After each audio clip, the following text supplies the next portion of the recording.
صوبہ پنجاب کے نگراں وزیر اعلیٰ محسن نقوی کے چیئرمین پی سی بی بننے سے پہلے ہی پاکستان کرکٹ کی تباہی کا آغاز ہو گیا ہے۔ اس کے حوالے سے کیا اپڈیٹس ہیں وہ آپ کے ساتھ شیئر کریں گے، اور اس کے علاوہ جو سب سے بڑی خبر ہے وہ یہ ہے کہ T20 ورلڈ کپ 2024 کے لیے پاکستان کے ممکنہ 20 پلیئرز کا جو پول ہے وہ تیار ہو چکا ہے، اور شاہین افریدی نے اس حوالے سے اپڈیٹ دی ہے۔ تو یہ تمام چیزیں ڈسکس کرتے ہیں اس رپورٹ میں، اور سب سے پہلے جو آج کی اہم خبر ہے وہ یہ ہے کہ ذکا اشرف کی جگہ جو پاکستان کرکٹ بورڈ کی مینجمنٹ کمیٹی کے نئے چیئرمین ہوں گے وہ کوئی اور نہیں، نگراں وزیر اعلیٰ پنجاب محسن نقوی ہوں گے، جن کے کارنامے سبھی کو پتہ ہیں، اور ان کا ایک خاص جماعت سے بغض بھی ہے۔ تو کرکٹ سے ان کا لگاؤ دور دور تک نہیں ہے، نہ ہی ان کا کوئی کام ہے،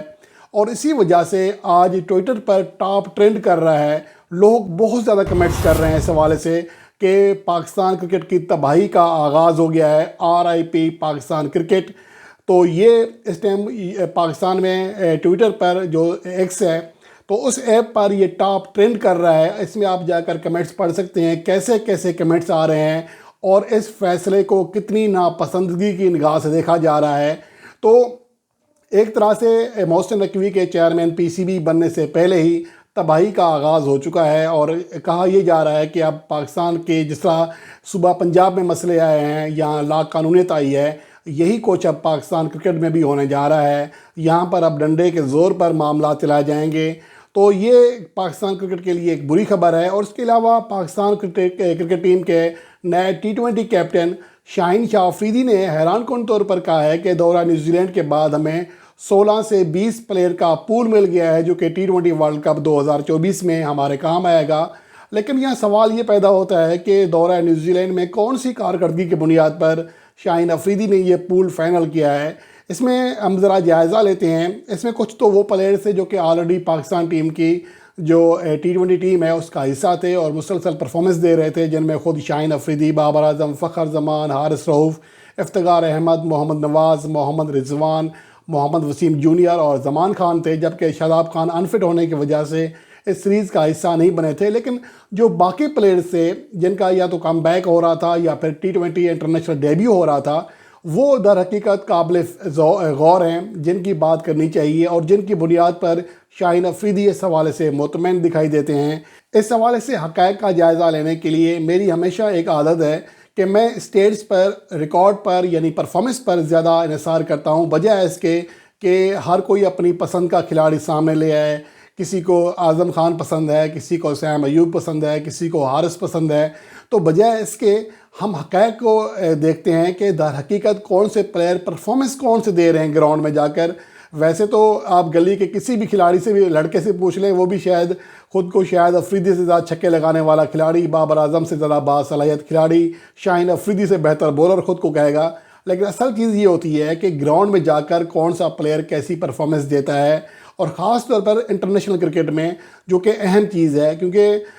جو موجودہ وقت میں دیکھنے میں آیا ہے کہ پاکستان کے بہت سارے پلیئرز ڈومیسٹک کرکٹ میں یا پھر پاکستان سپر لیگ میں اچھی پرفارمنس دے کر آتے ہیں، لیکن پاکستان میں ٹیم میں آ کر، یعنی انٹرنیشنل کرکٹ میں آ کر یہ اکثر ناکام ہو جاتے ہیں۔ اس کا ہم ذرا جائزہ لیتے ہیں کہ اس میں ایک تو ابرار احمد، ان کا ٹیسٹ نہیں ہو سکا T20 فارمیٹ میں یا ون ڈے میں، البتہ وہ ٹیسٹ فارمیٹ میں خود کو منوانے میں کامیاب رہے، وہ اس اسکواڈ کا حصہ تھے، لیکن اس سے پہلے وہ دستبردار ہو گئے تھے انفٹ ہونے کی وجہ سے۔ لیکن جو باقی پلیئرز ہیں ان میں ان کا اگر جائزہ لیں، عامر جمال جو کہ فاسٹ بولر ہیں، انہوں نے بہت زیادہ مایوس کیا، اور ان کے خلاف پورے 2 میچز میں 1 وکٹ ملی اور 12 رن فی اوور سے زیادہ رن ریٹ سے رنز دیے۔ حسیب اللہ خان اور یہ باقی پلیئرز ہیں، ذرا جائزہ لیتے ہیں۔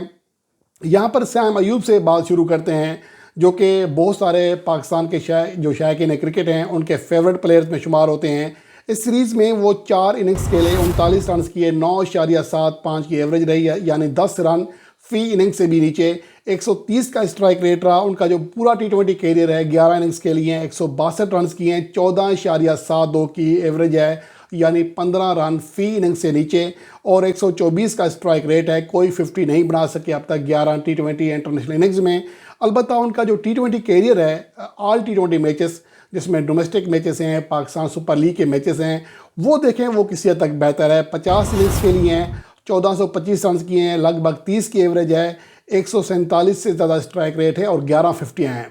تو یہ چیز کسی حد تک اس بات کو شاید دیتی ہے کیونکہ ہمارے پاس بیک اپ میں اور کوئی ایسا جارح مزاج کھلاڑی نہیں ہے جو کہ ڈومیسٹک کرکٹ میں پرفارمنس دیتا آ رہا ہو، تو اس لیے سیم ایوب کا نام لیا جا سکتا ہے۔ لیکن ان کی جو دورہ نیوزی لینڈ میں کارکردگی ہے وہ خاصی قابل توجہ ہے۔ اس کی اگر پہلی اننگز دیکھیں، 8 گیندوں پر 27 رنز بنائے،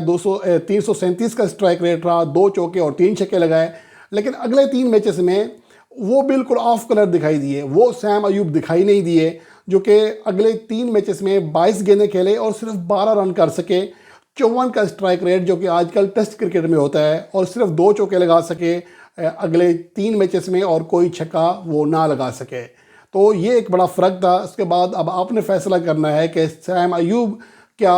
اس پرفارمنس پر پاکستان کے T20 اسکواڈ کا جو ورلڈ کپ T20 اسکواڈ ہے اس کے لیے مستقل جگہ پا چکے ہیں بقول شاہین افریدی کے۔ اس کے علاوہ اعظم خان کی کارکردگی آپ کے سامنے ہے، 3 اننگز کھیلی، 7.33 ان کی ایوریج رہی، 115 کا اسٹرائک ریٹ رہا، صرف 22 رنز کر سکے 3 میچز میں، اور T20 جو ان کا پورا کیریئر ہے اس کے 7 میچز میں وہ صرف 29 رنز کر سکے ہیں، کبھی 10 رن سے بڑی اننگز نہیں کھیلی، 5 رن فی اننگ سے بھی کم ان کی ایوریج ہے، 90 کا اسٹرائک ریٹ ہے جو کہ ون ڈے کرکٹ میں عموماً ہوتا ہے، اور اس کے اوپر بھی تنقید ہوتی ہے، یہ تو T20 کرکٹ ہے۔ البتہ 2022 سے آل T20 میچز دیکھیں تو ان کی ایوریج 27 سے زیادہ اور اسٹرائک ریٹ 144 ہے جو کہ کسی حد تک قابل قبول ہے۔ تو اس صورتحال میں کیا پاکستان مڈل آرڈر میں کسی اور آپشن کی جانب جائے گا یا پھر اعظم خان کے اوپر تکیہ کرنا پڑے گا، جیسا کہ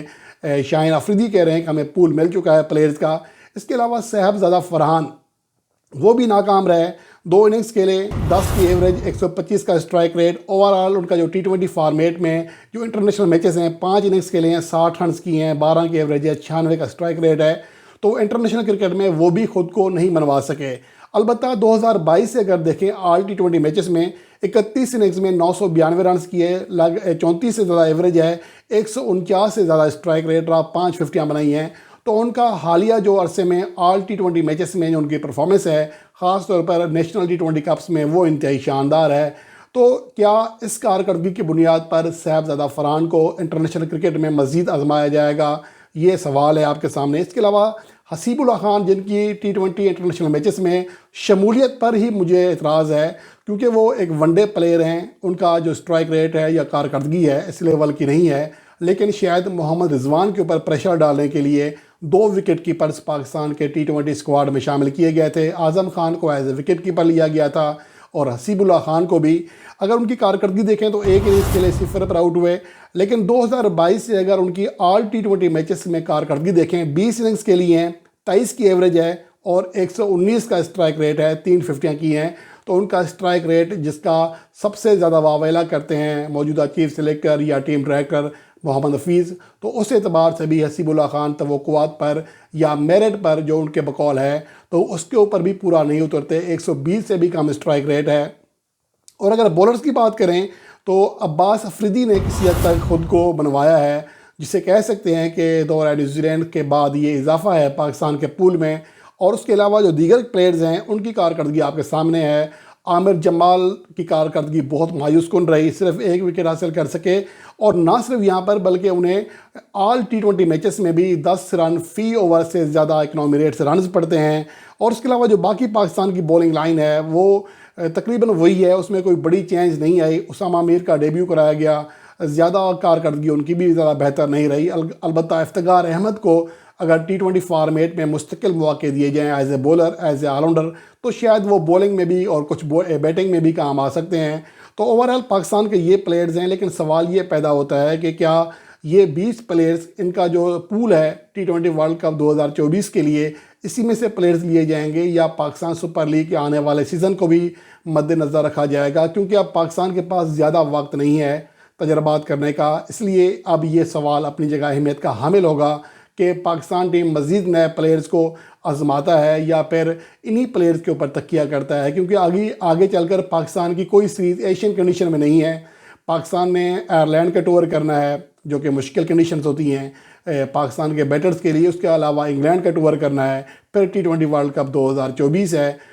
لیکن اب سوال یہ پیدا ہوتا ہے کہ پاکستان کا جو بیک اپ تیار کیا جائے گا T20 ورلڈ کپ 2024 کے لیے، وہ ایسے رہے گا یا پھر پاکستان کا دورہ نیوزی لینڈ سے پہلے جو سیٹ اپ تھا یعنی کیپٹن بابر اعظم کی قیادت میں، کیا ویسے رہے گا یا پھر ریورس کیا جائے گا؟ یہ ایک بڑا سوال ہے اور اس کا جواب ہمیں آنے والے دنوں میں مل جائے گا کہ وہاب ریاض کو as a chief selector continue کیا جاتا ہے یا نہیں۔ لیکن اگر Mohsin Naqvi as a chairman P C B آ جاتے ہیں تو پھر ظاہر سی بات ہے وہاب ریاض انہی کی پارٹی کا بندہ ہے، انہی کے انڈر وہ نگراں وزیر اعلیٰ بھی ہے، وزیر کھیل بھی ہے، تو یہ پھر لمبا عرصہ چلیں گے جب تک الیکشنز کے رزلٹ سامنے نہیں آتے۔ تو امکان پھر یہی ہے کہ T20 ورلڈ کپ 2024 کے لیے چیزیں زیادہ نہیں بدلیں گی۔